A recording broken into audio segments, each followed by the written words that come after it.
এবার বাবা শুন, যেটা আমি বলতে যাচ্ছি, কবর আপনার কাকে বলা হয়, কবরে আযাব আপনার কত ভয়ঙ্কর জানেন? তবে আসুন বুখারী শরীফের একটা আপনাদেরকে হাদিস শোনায়। বুখারী শরীফ আপনার প্রথম খণ্ড সাফা নম্বর আপনার 35 পৃষ্ঠার মধ্যে এই হাদিসটা আপনার লিপিবদ্ধ হয়েছে। হযরত আব্বাস রাদিয়াল্লাহু তাআলা আনহু বিখ্যাত সাহাবী রাসূল ছিলেন, তিনি আপনার বর্ণনা করেন, আন ইবনে আব্বাসিন قال بر النبي صلى الله تعالى عليه وسلم بحائط من حيطان المدينة ومكة فسمع صوت إنسانين يعذبان في قبورهما ثم قال بلى كان أحدهما لا يستطيع من بوله وكان الآخر يمشي من نميمته ثم دعا بجريدة فكسرها كسرتين فوضع على كل كبر منهما كسرة فقيل له يا رسول الله لما فعلت هذا قال لعله أن يخفف عنهما ما لم تيبسا جرب سبحان الله। এই যে আপনার বুখারী শরীফের হাদিস, হযরত আব্বাস রাদিয়াল্লাহু তাআলা আনহু বিখ্যাত সাহাবী রাসূল ছিলেন, আল্লাহর নবীর বিখ্যাত সাহাবী ছিলেন, তিনি আপনার বর্ণনা করেন নবীজি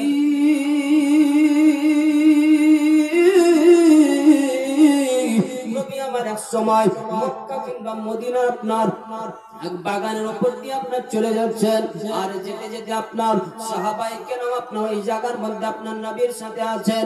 আমার দয়ার নবী রাহমাতুল লিল আলামিন নবী আমার এক জায়গার মধ্যে দাঁড়িয়ে গেলেন।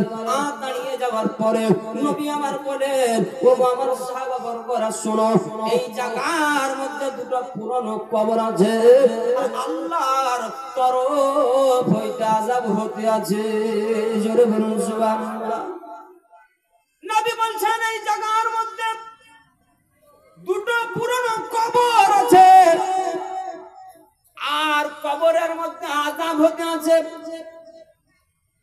কবরের মধ্যে যেই কারণে আযাব হতে আছে, ওই কারণ দুটো আমাদের কাছে খুবই ছোট, কিন্তু আল্লাহর কাছে ওই কারণ দুটো হলো সব থেকে বড়। জোরে বলুন সুবহানাল্লাহ। ওই কারণ দুটো কি? নবী বলেছেন লা ইস্তাতিরু মিন বাউলি ওয়া কানা আল-আখিরু ইয়ামশি মিন নামিমাতি। নবী বলেছেন দুটো কারণ। এক নম্বর কারণ হলো লা ইস্তাতিরু মিন বাউলি, একজন বান্দা যার কবরের মধ্যে আযাব হতে আছে, এই বান্দা যখন দুনিয়ার মধ্যে চলাফেরা করত, এই বান্দা যখন দুনিয়ার মধ্যে ছিল, এই বান্দা যখন দুনিয়ার মধ্যে বসবাস করত, যখন এই বান্দা দুনিয়ার মধ্যে থাকতো, টাকার সময় রাস্তা দিয়ে যখন চলাফেরা করত, পেশাবের যখন প্রয়োজন হতো, তো পেশাব করার সময় এই বান্দা পেশাবের ছিটা থেকে বাঁচত না। এটা হচ্ছে এক নম্বর কারণ। তারপরে নবী বলছেন দ্বিতীয় নম্বর যে কবর, ওই কবরের মধ্যে আরেকজন আল্লাহর বান্দা আছে, তার কবরের মধ্যে যা আযাব হতে আছে সেটা আমরা খুবই ছোট মনে করি, কিন্তু আল্লাহর কাছে খুবই বড় কারণ। সেই কারণটা কি?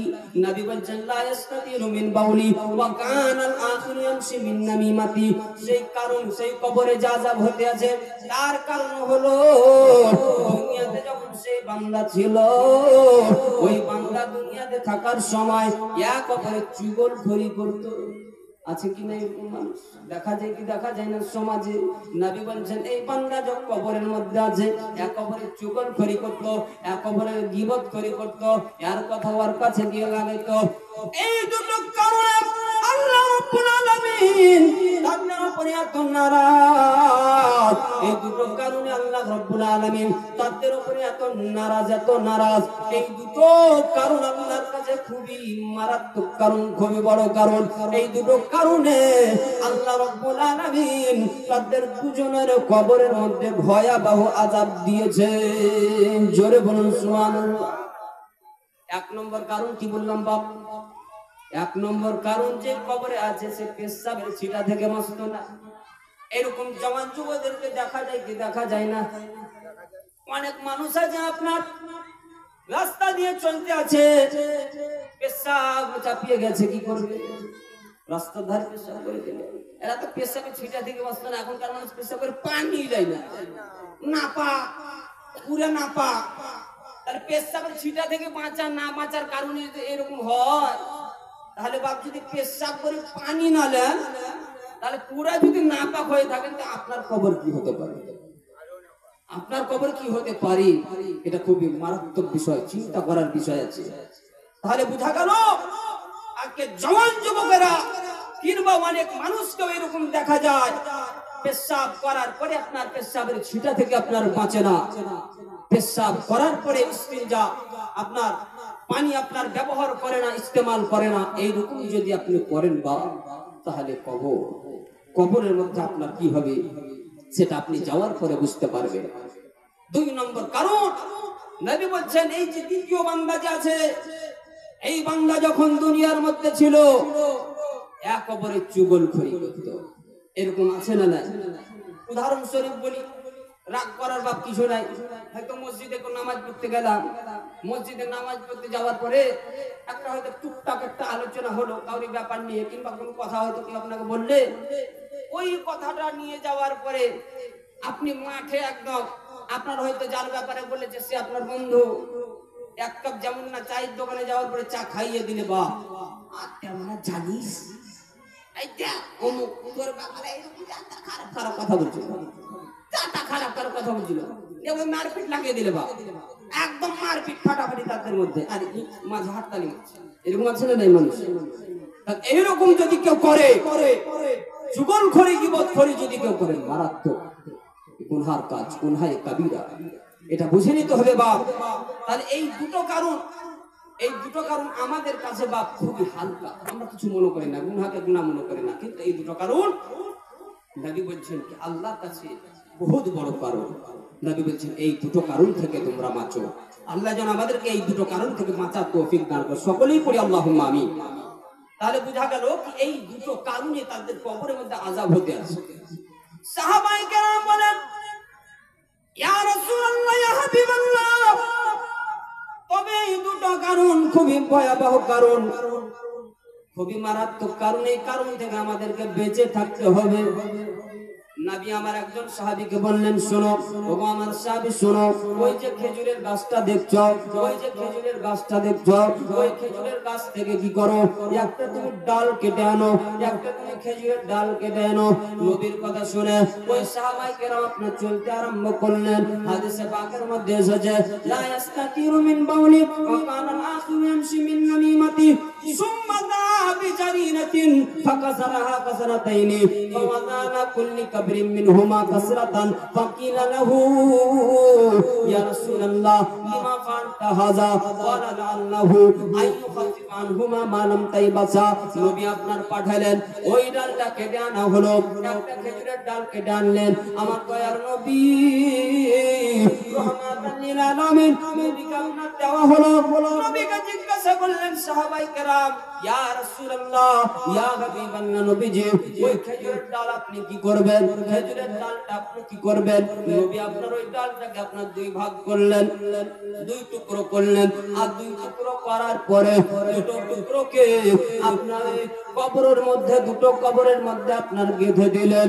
আর গেঁথে দেওয়ার পরে আমার দয়ার নবী রাহমাতাল লিল আলামিন নবী আমার বললেন, ওগো আমার সাহাবা শোনো, এই দুটো ডাল কবরের মধ্যে আমি গেঁথে দিয়েছি, যতদিন পর্যন্ত এই ডাল দুটো হবে আল্লাহ রাব্বুল আলামিনের তাসবিহ পাঠ করতে থাকবে, ততদিন আল্লাহ রাব্বুল আলামিন তাদের কবরের আযাবকে মাফ করতে থাকবে। জোরে বলেন সুবহানাল্লাহ। তাহলে এখান থেকে কি বোঝা গেল? 2-3টা জিনিস বোঝা গেল। 1 নম্বর হলো চুগলখড়ি গীবত আর আমাদেরকে পেশাবের ছিটাই না পাক এদিকে বাঁচতে হবে।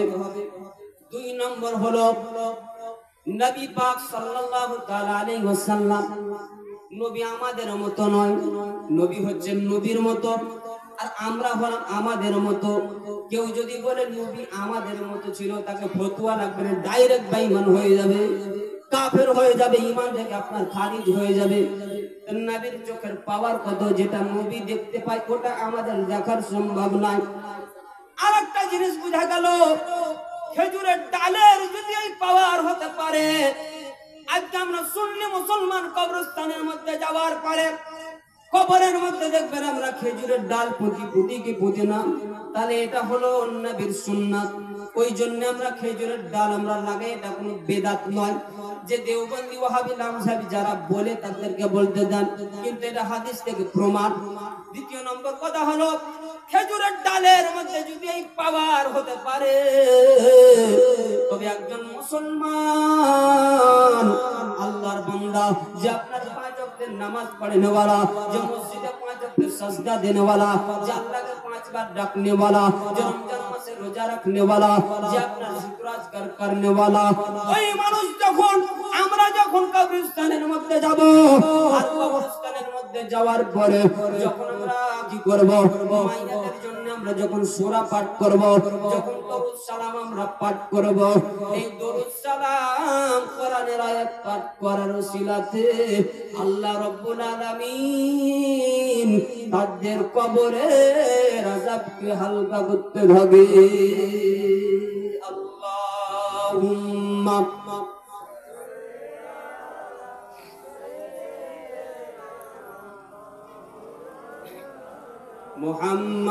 মুহাম্মাদ ওয়া আলা মাওলানা মুহাম্মাদ সাল্লাল্লাহু